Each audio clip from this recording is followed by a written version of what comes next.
اسمي منى، عمري 34 سنة. تولدت في تونس العاصمة ونسكن في الدندان. بابا من أصله من جربة وأمي أصلها من ماطر. دونك قريت فرنسي، كنت أستاذة متاع فرنسي، ومن بعد وليت نقرا مسرح وخدمت في المسرح. وتوا معناتها نحب نقعد نخدم في المسرح، مي نقري ولاد صغار مسرح توا. كان انا نحب نكون ام في السؤال هذا توا، لا ما نحبش نكون ام ولا ماما. خاطر يظهر لي انا في تونس حتى كان انت مش متاثر بالعائله، العائله الكبيره تقعد ديما في مخك معناتها، حتى كان ما هي حتى كان ما تسألكش، حتى كان ما تقعدش تعاود في سؤال شبيك ماكش ام ولا تخمم فيهم. معناتها فما تأثير اما يبا ديريكت. وي انا بالنسبه لي فما تأثير في تربيتي. فما امي وفما انا اللي نسميها امي الثانيه اللي هي عمة امي، اما صغيره معناتها اصغر من امي. عمرها ما عرست elle me considère comme sa fille et elle n'a jamais eu d'enfant et voilà. Et c'est un personnage très important dans ma vie. معناتها ما نحبش نخمم في اللي يقولوا فيه عليها معناتها، باسكو سي une question très sensible. شنو يخمموا في عمة أمي في الحكاية اللي ما نحبش نخمم في شنو يخمموا هما، خاطر كيما أمي هي. donc j'évite d'entendre et certainement ils ont dit des choses mais j'ai occulté tout ce qu'elles ont dit sur elle. فما كلمة خايبة شوية معناتها جوكو ديما ننساها أنا. فهي فما نسيتها. فما كلمة وحتى الحروف متاعها هكا خايبة، الكلمة ما تعجبنيش، بختار نعرفها بالكدا ديما ننساها بالتونسية. على حكاية الإرث الحق عمري ما خممت فيها معناتها، من عشرة كان عندي إرث باش نخليه عمري ما خممت فيها. توا كي سألتني معناتها على حكاية الإرث، توا كي سألتني وليت نخمم معها. تنجم تكون تولي مثلا كان عندنا المنزل العائلي اللي بسكنوا فيه توا ينجم يكون مكتب ولا روضة ولا سنتر كولتوريل. توا جاتني الفكرة تكون هكا، أما قبل ما تسألني ما خممتش فيها. jamais pensé. donc قبل ما نتقابلوا معناتها على مسألة المرأة تجيب صغار اللي أنا ما نحبش نجيب صغار، أي خممت فيها برشا معناتها. هو بديت الحكاية en fait parce que c'est avant d'être une maman, c'est être femme. C'est la question d'être femme qui est problématique pour moi en fait. Enfin problématique, mais qui m'a posé beaucoup de questions. J'ai compris beaucoup de choses par rapport à ça. Et que c'était pas évident que parce que tu as un sexe, que tu es femme en fait, un sexe particulier, que tu es homme ou femme. Et mon père, il a voulu avoir un garçon. Je sais que mon père, très très jeune, il voulait avoir un garçon, le deuxième enfant. Et j'ai vécu très longtemps avec cette idée-là d'être un garçon. Et c'est vraiment récemment que j'ai accepté l'idée que tu peux être garçon et fille à la fois. Du coup, pour arriver à être maman, c'est encore plus... voilà, il y a encore du travail. Enfin, mais c'est femme aussi c'est la question d'être femme qui m'a fait réfléchir. D'abord. Et maman, c'est récemment, il y a toutes les copines qui deviennent maman et qui te parlent de ça, qui te parlent de la maternité. C'est des mères elles suivent tous les petits pas de leurs enfants Enfin, on se le dit aussi, tous les couples qui ont des enfants, allez, c'est à votre tour maintenant. En même temps, je n'arrive pas à leur dire non, j'ai pas envie, mais en même temps, ça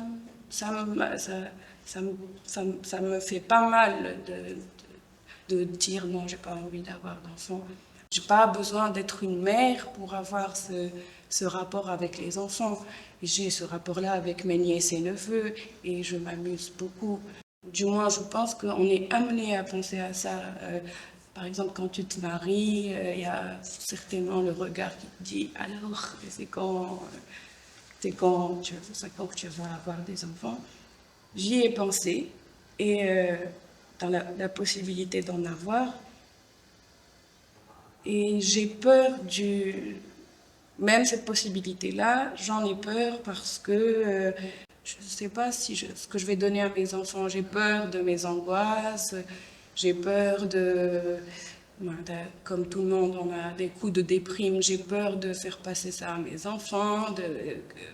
Je ne me sens absolument pas prête à être une maman. Vraiment, c'est tout le temps, elles dorment pas, elles donnent à manger tout le temps, elles leur montrent comment ils marchent, ça peut être une cuisinière, des personnes qui s'occupent des personnes pour marcher, je ne sais plus comment ça s'appelle, elles racontent des histoires aux enfants, donc elles inventent des histoires. C'est vraiment un métier très prenant. Et je pense que je ne suis pas prête pour ça. Elles parlent de ça. Elles parlent des... je pense, hein, je ne suis pas sûre. Elles disent Andil Faddam, dans le sens j'étouffe, avec les bouffées de chaleur. Donc, il y a une description de la ménopause, il n'y a pas le mot, mais je ne suis pas sûre. Je sais qu'elles disent... Ah, non, c'est pas fadda, fawara. Fawara, c'est la chaleur... beaucoup de chaleur. Fawara, oui. J'ai le fawara. Pour moi, dans mon histoire, dans mon petit parcours, c'est juste accepter ce qu'on est. Donc ça s'est fait sur des étapes. Il y a accepter d'être une femme. Et qu'est-ce que ça veut dire? C'est en fait lui donner le sens que je voudrais lui donner. Parce qu'avant, j'étais dans les stéréotypes. J'avais un sens particulier de mon femme et d'être femme. Avant, c'était se maquiller, avoir des cheveux longs,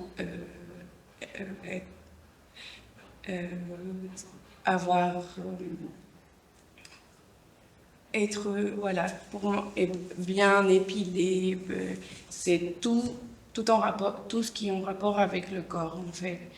Et aller au hammam et se déshabiller sans être comme ça, sans avoir honte, parce que je remarque beaucoup, en tout cas, mon regard est attiré par toutes les femmes qui sont comme ça, avec le dos bien droit, et qui sont nues et elles sont très bien, alors que moi, c'est une torture d'aller au hammam. Et je mets un t-shirt et je suis ridicule en hammam. C'est aussi, je sais, ça va être douce. J'étais vraiment dans un stéréotype de femme. Et après, pour moi, être femme, c'est être on a toute une définition de ce qu'est une femme. Chacune le définit à sa manière et avec aussi, c'est plus un combat. Pour moi, ce n'est plus être féminin ou masculin qui se rejette, allez, c'est un combat. Qui va gagner dans ce combat? Maintenant, si j'ai envie d'être un jour comme ça et un jour comme ça, un jour, je ne sais pas qui je suis. Des fois, j'ai même pas envie de me poser la question. Mais maintenant, oui, j'ai besoin de me poser la question. Pour le moment, bon, par exemple, ouais, c'est en rapport avec mon père, encore une fois. J'ai perdu mon père il n'y a pas très longtemps, et avec sa mort, comme si le garçon, il n'avait plus lieu d'être. Donc ça se fait, c'était douloureux, c'est ce deuil du petit garçon. Tout ça pour dire, donc j'ai besoin de me poser encore la question maintenant. Et quand il y a eu cette révélation du papa est parti, donc le garçon il doit partir aussi, c'était triste, mais c'était aussi très libérateur. Donc, je me suis donné le droit d'être dans le stéréotype. Achète des robes, vas-y, achète une djellaba et oui, mais ça.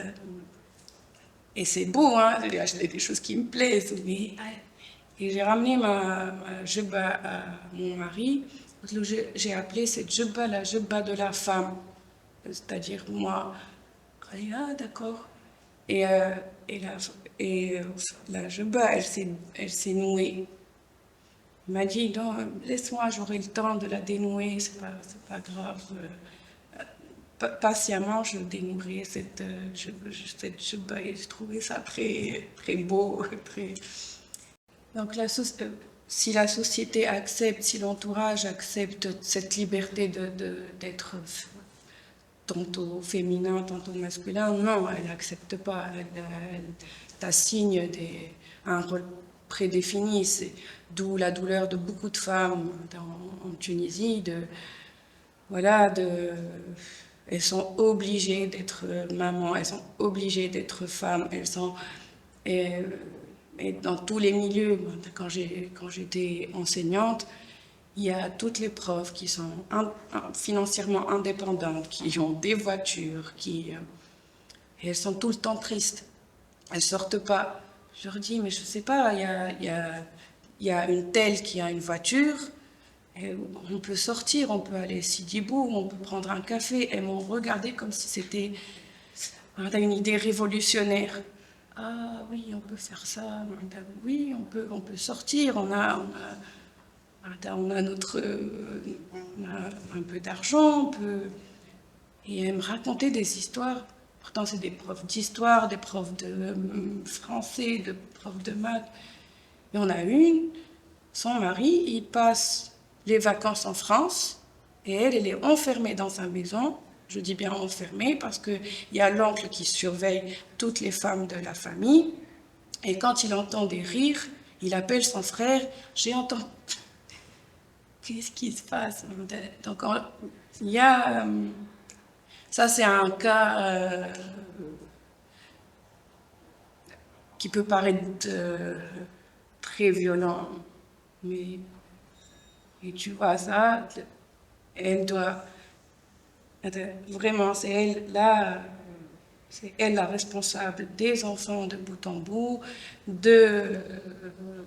elle doit être très bonne en cuisine, et toutes ces choses, maintenant tu te dis, et ça provoque des angoisses, tu te dis, je ne sais pas cuisiner. Je sais pas, j'ai même pas envie de faire ça. Moi. Et ça devient, donc l'acte de cuisiner, pour moi par exemple, ça crée une panique.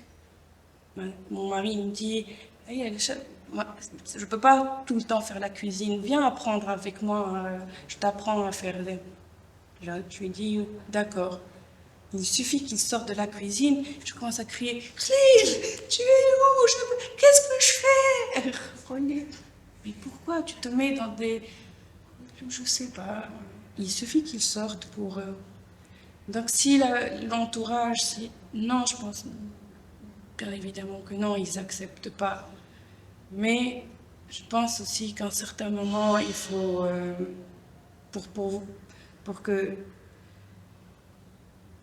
qu'ils acceptent, il faut que tu t'acceptes. Après, si tu t'acceptes, ils n'ont plus lieu d'être. Ils sont plus là. Donc c'est eux.